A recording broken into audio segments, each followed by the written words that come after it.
Oke teman-teman, kali ini kita akan membahas tentang sains yang ada di film Iron Man yang pertama.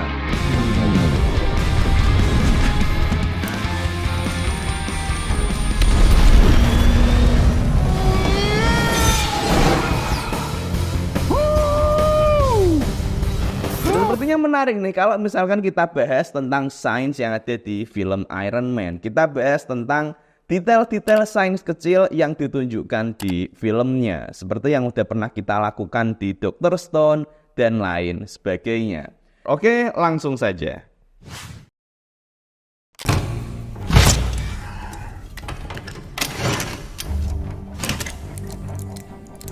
Okay, we don't need this. What is that? That's palladium, 0.15 grams. Oke, palladium. Palladium adalah sebuah jenis logam yang sering digunakan dalam komponen elektronik, dan juga selain itu dia juga sekarang sering dipakai sebagai bahan di perhiasan. Jadi sifatnya mirip seperti emas lah. Makanya kalau misalkan teman-teman pergi ke toko perhiasan, ada kemungkinan ditawarinnya nggak cuman emas yang biasa itu, tapi juga ditawarin emas putih. Nah, emas putih itu bahannya adalah dari palladium ini, teman-teman. Nah, di sini Tony Stark mengekstrak bahan palladiumnya dari komponen elektronik yang ada di dalam rudal buatannya ketika ini dia disekap di dalam gua. Wow, keren. Udah nonton berulang kali ya, tapi tetep kalau ngelihat scene ini rasanya keren aja gitu loh. Miniaturized arc reactor. I got a big one powering my factory at home. Should keep the shrapnel out of my heart. But what could it generate? If my math is right, I don't know as is, 3 gigajoules per second.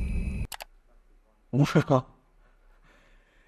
3 gigajoule per second alias 3 gigawatt. Ini energi yang udah cukup besar loh teman-teman. Ini udah setara dengan pembangkit listriknya PLN yang skala-skala kecil. Dan di sini Tony Stark membuat reaktor 3 gigawatt dalam ukuran yang sekecil itu, dan dia bikinnya di dalam gua.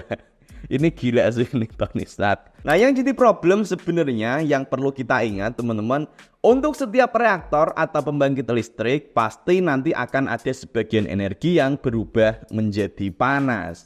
Dan untuk kapasitas energi sebesar 3 gigawatt yang dibuat oleh Tony Stark ini, pasti panas yang dihasilkan cukup besar. Yang pasti bisalah kalau untuk membuat tubuhnya Tony Stark ini sampai melepuh atau bahkan sampai leleh mungkin ya. Normalnya seperti itu. Tapi di sini Tony Stark mungkin dia bisa bikin reaktor pembangkit listrik ini yang sangat-sangat efisien sehingga semua energinya diubah dalam bentuk listrik, katakanlah, nggak ada yang diubah jadi bentuk energi panas. Makanya di sini mejanya juga nggak kebakar. Nanti ketika pas dipasang di dadanya juga nggak kenapa-kenapa dia. 3 gigajoules per second. That could run your heart for 50 lifetimes. Yeah. Or something big for 15 minutes. Oke. Kapasitasnya 3 gigawatt, dan jika dipakai untuk something big alias bisa kita bilang dipakai dalam full kapasitasnya, ini bisa dipakai selama 15 menit. Berarti nilai energinya kalau kita kalikan adalah 2,7 terajoule. Sebagai perbandingan, energi yang dilepaskan oleh bom atom yang diledakkan di Hiroshima, nilai energinya adalah sebesar 63 terajoule. Jadi skalanya udah sama-sama tera. Jadi ini adalah jumlah energi yang udah cukup besar, teman-teman. Di sini belum dijelasin secara lengkap tentang mekanisme dari arc reactor ini, gimana dia cara kerjanya. Ini dia berbasis fusi nuklir, tapi dia make sumber energinya apa, mekanisme pemicunya apa, ini masih belum dijelaskan. Di sini tadi yang bisa kita lihat adalah Tony Stark menggunakan bahan palladium, tapi palladium di sini yang pasti bukan sebagai bahan bakar. Dia nggak bisa kalau dipakai sebagai bahan bakar fusi nuklir. Jadi palladiumnya sendiri kemungkinannya berfungsi sebagai katalis yang ini nanti bisa menurunkan suhu yang dibutuhkan untuk memulai reaksi fusi ini.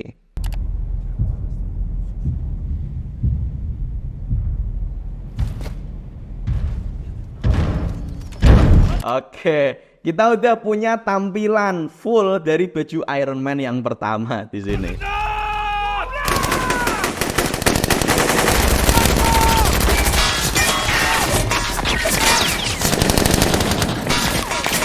Yang menarik yang bisa kita perhatikan di sini ternyata bajunya udah tahan peluru, teman-teman.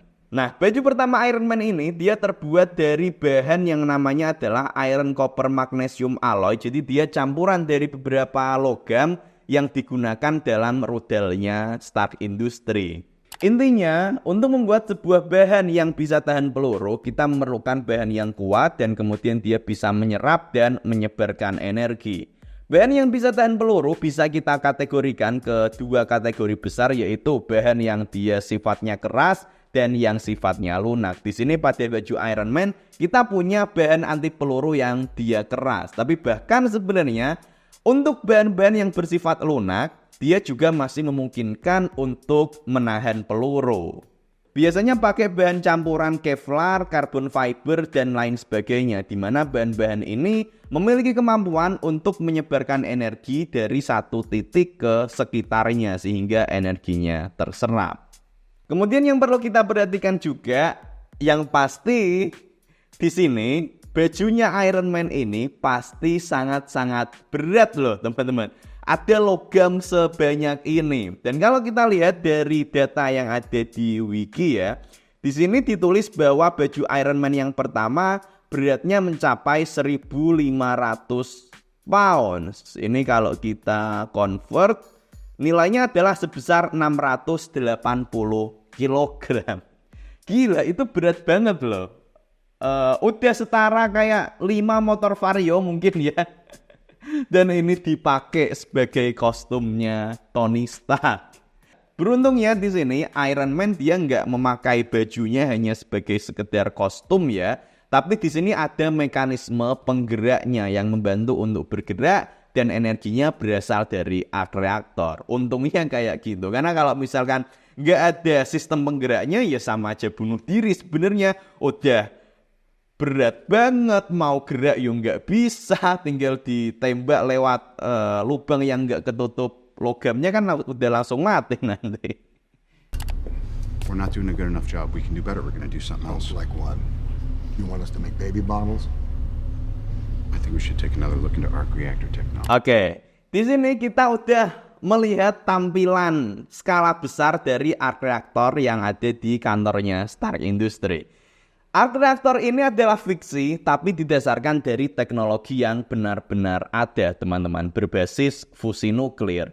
Reaksi fusi nuklir adalah reaksi penggabungan antara inti atom hidrogen menjadi helium dan melepaskan energi dalam jumlah yang besar. Mekanisme ini adalah mekanisme yang sama yang terjadi pada bintang-bintang termasuk matahari kita. Dan agar reaksi ini terjadi, bintang ini membutuhkan kondisi berupa suhu dan tekanan yang sangat tinggi. Dan kondisi inilah yang coba direplikasi pada arc reactor ini, pada reaksi fusi nuklir. Di dunia nyata, reaksi fusi nuklir ini dilakukan dalam sebuah reaktor yang bernama tokamak. Bentuknya kayak donat yang menghasilkan medan magnet untuk menggerakkan plasma sampai bersuhu sangat tinggi dan menghasilkan energi melalui fusi. Bentuknya juga mirip seperti yang ada di arc reaktornya Stark Industries ini, cuman nggak transparan juga sih teman-teman. Teknologi yang sekarang belum bisa untuk membuat reaktor tokamak yang transparan karena dia perlu menjaga suhunya dan juga tekanannya dalam kondisi yang sangat tinggi. Kecuali kalau hanya untuk sekedar menghasilkan plasma sebagai ya keren-kerenan aja, itu memungkinkan kalau pakai bahan yang transparan di sekelilingnya. Reaktor ini di dunia nyata udah berhasil untuk dibuat, reaksi fusinya juga udah berhasil untuk dicapai, tapi secara energinya belum bisa sampai untung. Maksudnya gini, jumlah energi yang dibutuhkan untuk mencapai kondisi reaksi ini lebih besar daripada energi yang dihasilkan oleh reaksi tersebut. We're gonna start off nice and easy. You're gonna see 10% thrust capacity, achieve lift. Oke. And 3, 2, 1.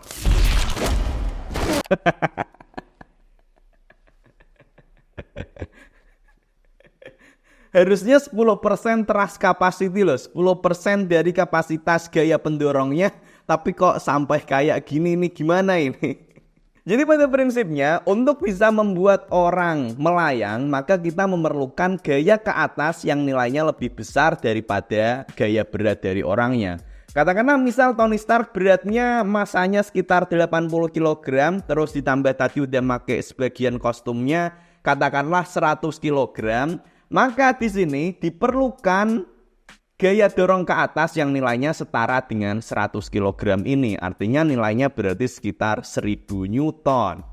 Tapi berhubung di sini Tony Stark sampai kedorong mental kayak gini nih mah ya lebih-lebih. Nggak mungkin kalau ini cuma 1000 Newton, mungkin udah sampai 10.000 Newton atau bahkan lebih. Ini rusak ini sistem kontrolnya nih, masih belum benar teman-teman. In 3, 2, 1. Oke.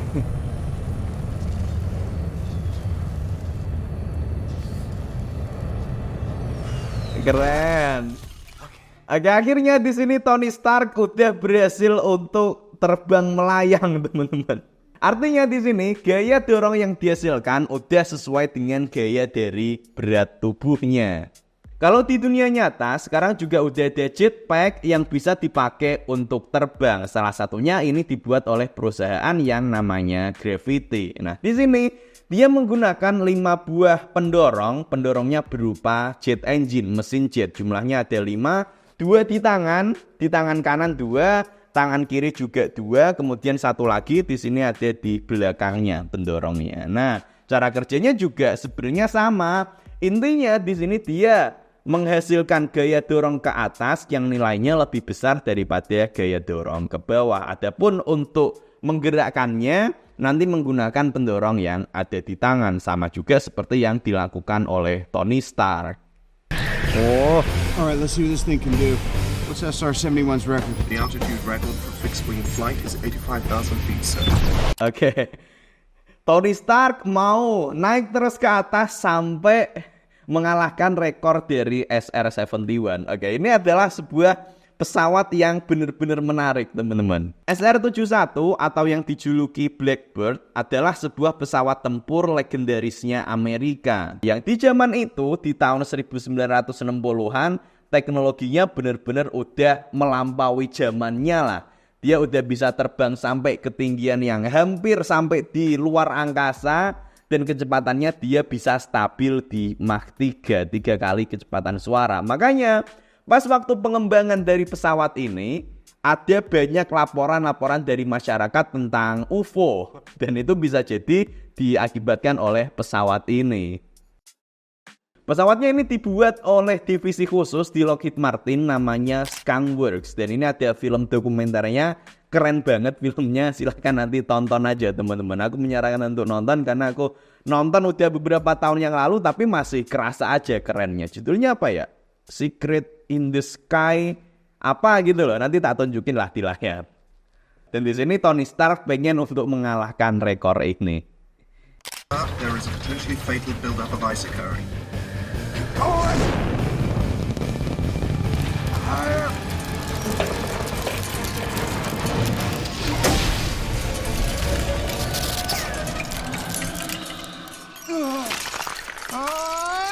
Oke, icing problem.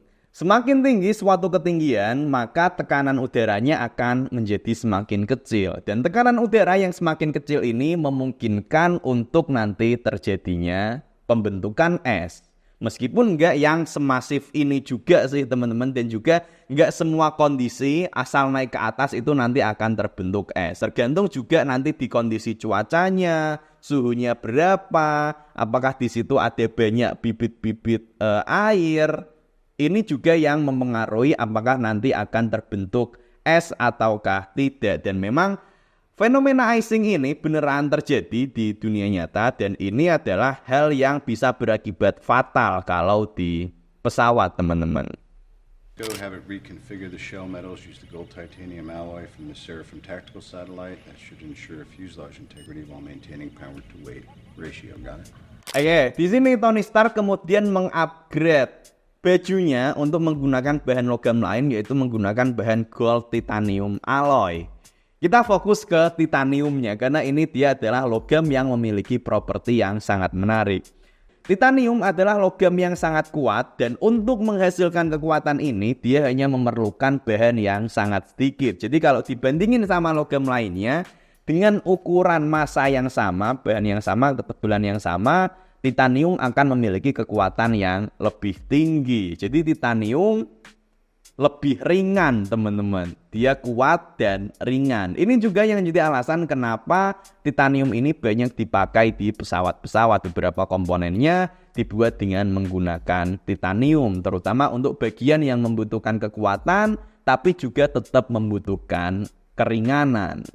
Oke, dan itu dulu aja teman-teman untuk pembahasan film Iron Man 1 ini. Gimana menurut kalian? Kalau kalian mungkin ada koreksi atau mungkin ada yang aku terlewat, silahkan bantu untuk tulis saja di kolom komentar. Dan kalau kalian suka video ini, boleh silahkan bantu like aja teman-teman. Kalau rame, kita lanjut ke pembahasan selanjutnya. Oke, terima kasih.